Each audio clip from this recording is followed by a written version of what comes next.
Hello, everyone. So, remember I told you that it's not going to take long for Trump to flip again when it comes to Putin. Yeah, sure, he was upset that Putin lied about the alleged Ukrainian strike on his personal residence. But, that was way beyond the range of Trump's short-term memory or his long-term memory, because I don't think the man remembers what he said like an hour ago. So, they're back to being friends again, and when he was asked who was holding up the peace plan, Trump accused Zelensky. Again. I don't know about you, I'm not surprised. I pretty much expected this to happen. So, thankfully, Poland continues to be a staunch supporter of Ukraine. And the Polish Prime Minister made a statement basically saying it's Russia and you all know this. Because somebody has to say it, and I'm glad somebody has the guts to say it. By the way, Polish Americans constitute about 3.2% of the overall U.S. population. So it's a fairly large group, certainly large enough to be politically important. And roughly 66 to 75% of Polish Americans supported Trump, which didn't work out so hot for them. So that might change because the deportation of Polish Americans had increased rather dramatically under Trump. I suppose that was his thanks. So I suggest other Polish Americans listen to their brothers and sisters in Poland, because they have something to say about that. Just a thought. Meanwhile, in Ukraine, the peace-loving Russia had inflicted such great damage on Ukraine's energy grid that Zelensky was forced to declare an energy emergency as Ukraine continues to have a brutal winter, cold, snowy, and now basically without heat, electricity, and running water for a lot of people for long periods of time. We talked yesterday about the train that is available in Kyiv, that is basically parked at the railway station, available for people to come and get warm, get some food and water, get their kids warm, get their kids paid. But that's just, that's a Band-Aid against a gaping wound. So recently the overnight temperatures in Kyiv have been dropping as far as minus 20 centigrade. That is a negative Fahrenheit, in case you're wondering. So this makes Trump's statements that Ukraine is at fault doubly insulting.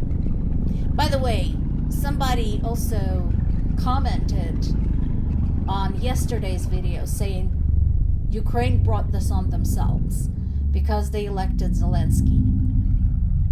And I've had it with such comments. I'm guaranteeing you right now, if you're going to make comments like that on my videos, I'm not going to be nice. First of all, my answer to people with that mindset is that, may this be a comfort to you when somebody breaks into your house and murders your family, that you brought this on yourself somehow. Just remind yourself that, you brought this on yourself. Second of all, what I'm going to do is I'm going to report both your comment and your entire account for spreading deep fakes and dangerous misinformation, because saying things like Ukraine brought this on itself is dangerous misinformation. It is harmful to people of Ukraine, and it is harmful to us Ukrainian Americans here in the United States. So I consider this self-defense. Be forewarned.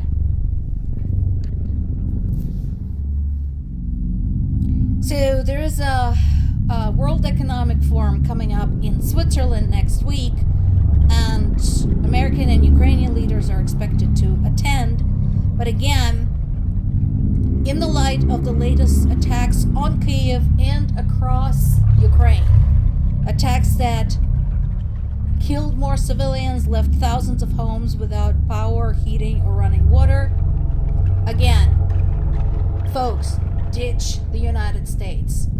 Especially considering NATO, the rest of NATO, and EU are currently in a conflict with the United States over Greenland.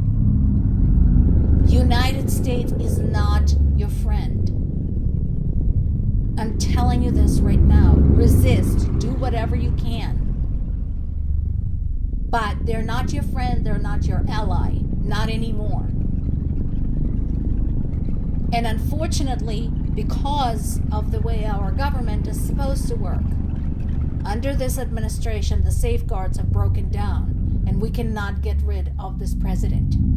Not without an act of our Congress, who half consists of people without a spine. So, look at Russia as a threat to you. Disregard whatever promises the United States may have made you in the past. Move ahead on your own. I know some countries are already doing that. France, Germany, the United Kingdom are already in that state of mind, and good for them. But we need more. Now, here's something interesting. I actually talked to my dad about this last weekend. So, my grandparents, my parents' parents, were all World War II veterans. And so, of course, we talked about World War II, and specifically the World War II, the portion of the World War II that in the Soviet history was known as the Great Patriotic War.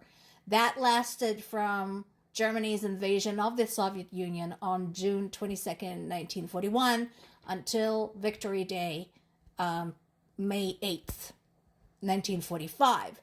And at this time, as of January 11th, the war in Ukraine had lasted longer than the Great Patriotic War.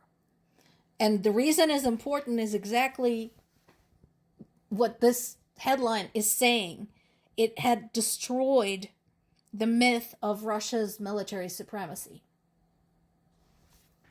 Of course, that's not the only thing in general that is destroying the myth of Russia's military supremacy. It's also Russia doing dumb shit and Ukraine stopping them.